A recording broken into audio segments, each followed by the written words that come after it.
Ya, oke. Selamat malam. Ya, ketemu lagi. Ya, weekend-weekend kita ngomongin politik kan. Masa ngomongin Sambo melulu. Ya, hari ini trending di Twitter hashtag SBY Bapak Hoax. Ini apa lagi nih? Ya, ini kejadian karena kemarin SBY memang diduga nyebar hoax, ya, diduga soal kecurangan pemilu 2024. Pemilunya masih 2 tahun lagi. Pemilunya masih 2 tahun lagi, ya. Tapi konon SBY sudah tahu, menurutnya pemerintah bakal curang. Sudah ada pengkondisian, gitu. Kira-kira begitulah, ya. Kok bisa-bisanya nih Pak SBY ini ya? Apa istilahnya? Nuduh aja tuh pakai sistem ijon. Tuduh aja dulu persoalan ada kejadian atau enggak. Yang penting trending. Masa nuduh pakai sistem ijon, Pak? Ya sebenarnya ada apa ya dengan Pak SBY ini ya? Apa sedemikian frustasinya terhadap anaknya, takut banget nggak bisa ikutan pilpres, atau lebih parah, takut banget kalah? Karena anak Bapak udah latihan kalah, Pak, waktu Pilgub DKI. Ya kira-kira begini Pak SBY. Saya juga punya anak kecil, Pak. Sama. Saya juga khawatir soal masa depan anak saya. Sama. Tapi lemesin aja, Pak. Bawa santai. Jangan sebentar-sebentar prihatin. Sebentar-sebentar turun gunung. Turun gunung kok cuma sebentar. Ya. Apalagi kalau saya hitung, Pak SBY ini selama 8 tahun udah turun gunung 4 kali, Pak. Apa nggak berat di ongkos, Pak?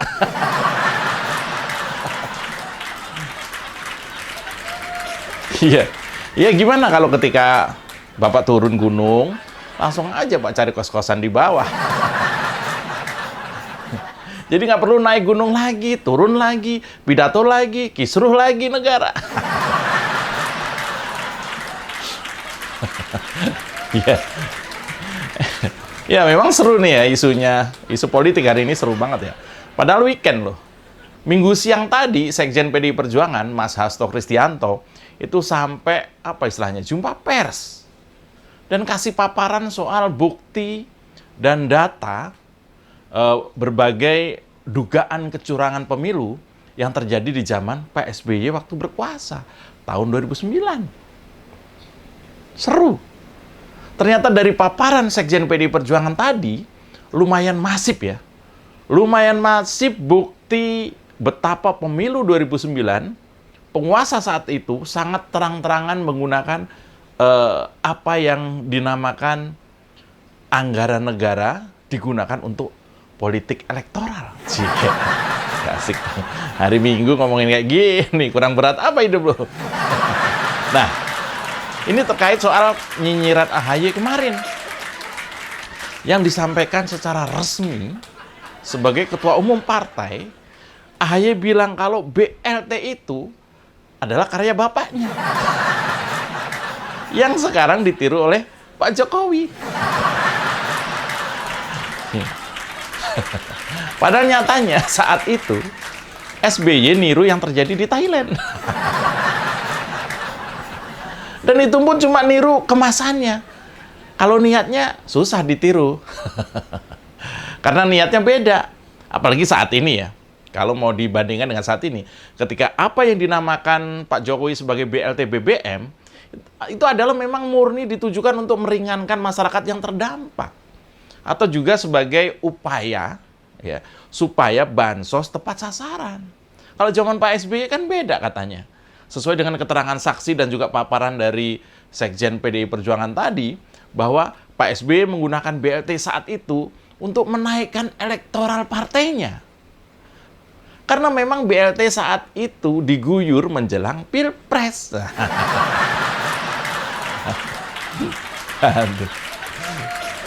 Dan akibatnya apa? Suara partai milik Pak SBY naik 300%.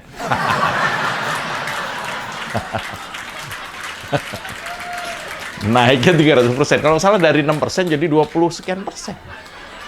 Partai mana? Itu rekor sepanjang sejarah. Golkar aja nggak begitu tuh. Zaman Orde Baru nggak begitu. Ya naik 2-3%, turun 1-2%, ya gitu-gitu aja tuh. Naik 300%. 300% bukan naik, Pak. Dinaikkan. Terus kenapa setelah SBY turun, suara partainya kempes?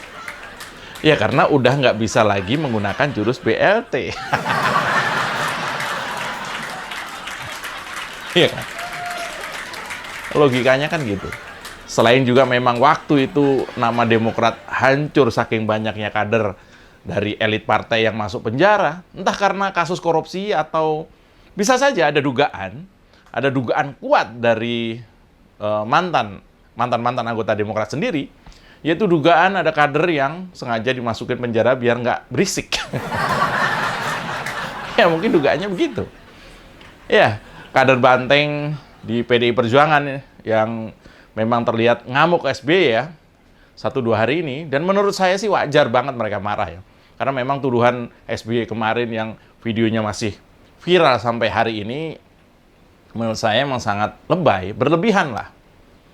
Bukan cuma nggak bijak karena pidato yang terkesan serem tapi ternyata biasa banget itu disampaikan di depan publik dalam acara yang resmi sebuah partai dan menembak langsung atau mengarah langsung ke Presiden Jokowi. Hasilnya hari ini yang menyerbu Partai Demokrat bukan hanya banteng, tapi juga pendukung setia dan juga relawan-relawannya Pak Jokowi. Gara-gara AHY dan SBY sih cari masalah. Ya, apalagi ketika AHY menyampaikan bahwa Pak Jokowi mah enak, tinggal gunting pita doang. Karena banyak infrastruktur yang di masa SBY udah terbangun 70-80%. Enak kan tinggal meresmikan, tinggal gunting pita. Gitu. Kalau pidato AHY ini, menurut saya, ya sorry ya, saya bilang ini goblok. Ketara sekali AHY ini nggak punya ilmunya. Kalau mau nyerang Pak Jokowi, itu pastikan yang pertama, data Anda benar. Yang kedua, lebih baik hal yang kita semua belum tahu dan nggak ada jejak digitalnya. Jadi jatuhnya itu kayak diskusi kan. Ini enggak. Soal proyek mangkrak, kok bangga ya? Kalau nggak dipancing seperti ini, ya masyarakat nggak bongkar-bongkar sebenarnya. Harusnya Mas AHY, kalau boleh saya kasih tahu, harusnya Bapak Anda itu berterima kasih loh ke Presiden Jokowi. Karena dari 34, ya, ada 34 lah kira-kira, dari ribuan proyek yang dikerjakan Pak Jokowi itu, ada 34 proyek yang Bapak Anda nggak mampu, nggak bisa, nggak sanggup menyelesaikan sampai akhir periode. Nah, Pak Jokowi demi efisiensi, ya sekali lagi, demi efisiensi uang negara, demi manfaat bagi rakyat dengan besar hati, terpanggil Pak Jokowi untuk menyelesaikan 34 bukti ketidakmampuan pemerintahan SBY. Coba AHY bayangkan, kalau saja Pak Jokowi kesel, lantas 34 proyek mangkrak itu dibiarkan, betapa partai Anda yang sombong itu malu setengah mampus karena satu hambalang saja yang sekarang mangkrak sudah memalukan, apalagi ditambah 34 proyek lagi.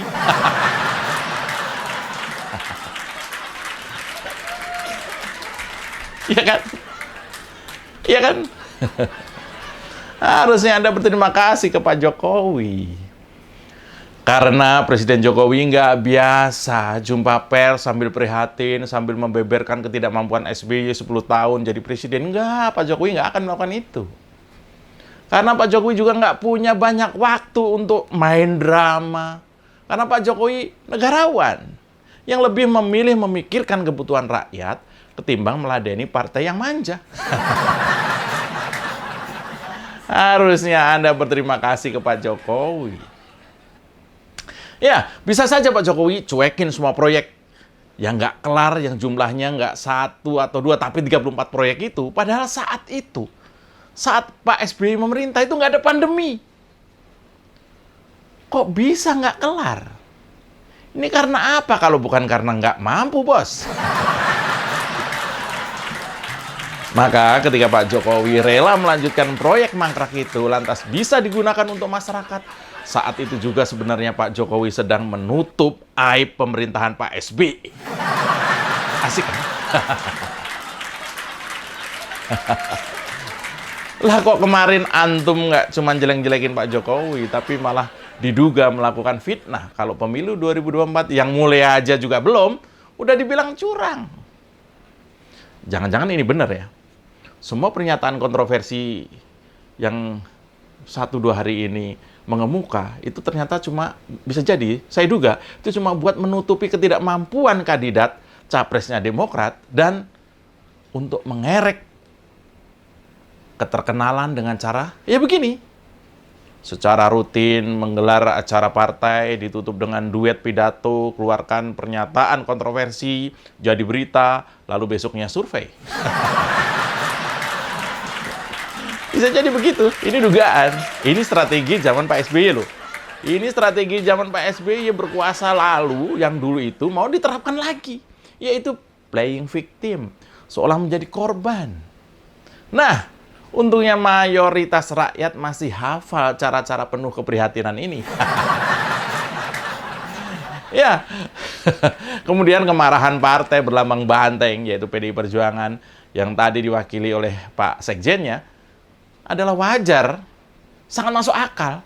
Karena pada 2009, PDI Perjuangan yang maju dalam Pilpres, yang mengusung Megawati dan Prabowo, adalah bisa dibilang korban praktek politik yang dilakukan oleh Demokrat waktu itu. Sesuai dengan apa yang dibilang oleh Mas Hasto tadi siang. Tapi kok seolah kalau dilihat ya, kalau kita dengar lagi pidato AHY dan bapaknya kemarin, mereka lah korbannya. Ya kalau memang mau curang soal BLT BBM misalnya, ngapain dikasih sekarang? Biar aja nanti menjelang pencoblosan misalnya. Kalau memang Pak Jokowi mau curang misalnya, ngapain juga Pak Jokowi? Kan udah selesai tahun 2024. Kalau PDI Perjuangan juga mau curang misalnya, ya nggak ada alasan juga, karena memang Pilpres masih lama. Kalau memang Demokrat mau mencalonkan AHY dan Anies, ya silakan aja ikuti syaratnya dan bertanding secara fair.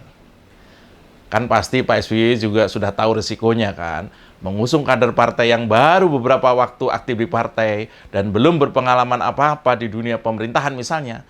Resikonya ya kalah dan itu sangat masuk akal. Jadi nggak perlu dari sekarang udah teriak-teriak curang. Nanti akan dibuat cuman sepasang. Kalau kandidatnya aja nggak masuk 5 besar, gimana mau curang? Ya, seharusnya sebagai pembesar partai, sebaiknya AHY ataupun bapaknya lebih bijak kalau kasih statement. Apalagi sampai menuduh seorang presiden yang masih aktif. Rakyat nggak akan terpengaruh, kecuali kadrun. Karena rakyat sudah cerdas. Mereka nggak mau kembali ke zaman penuh keprihatinan. Rakyat saat ini menatap masa depan yang optimis. Dan kalau niat mau nyapres, coba tanding dengan fair. Nggak usah bawa politik identitas. Karena kalau ngajak Anies, ya sudah pasti modalnya ya cuma itu, politik identitas. Ya. Tapi kalau Anies mau dipasangkan sebagai wakil, ya menurut saya mana mau Anies. Mending jadi gubernur lagi dia. Dan kalau AHY yang jadi wakil, yang mana mau Pak SBY? Karena bisa saja duit dan militansi partai kan jelas bukan dari Anies kan. Jadi kalau toh kelak cuma ada 2 pasang kandidat yang maju dan misalnya terpaksa Demokrat nggak bisa nyalonkan, itu semata pasti bukan karena pengondisian sejak sekarang, tapi karena memang calon yang dekat dengan Demokrat misalnya nggak berkualitas. Ya, sabar ya Pak SBY ya. Udah cukup usia. Jangan naik turun gunung. Terima kasih. Saya Mas Jopray. Aman kan?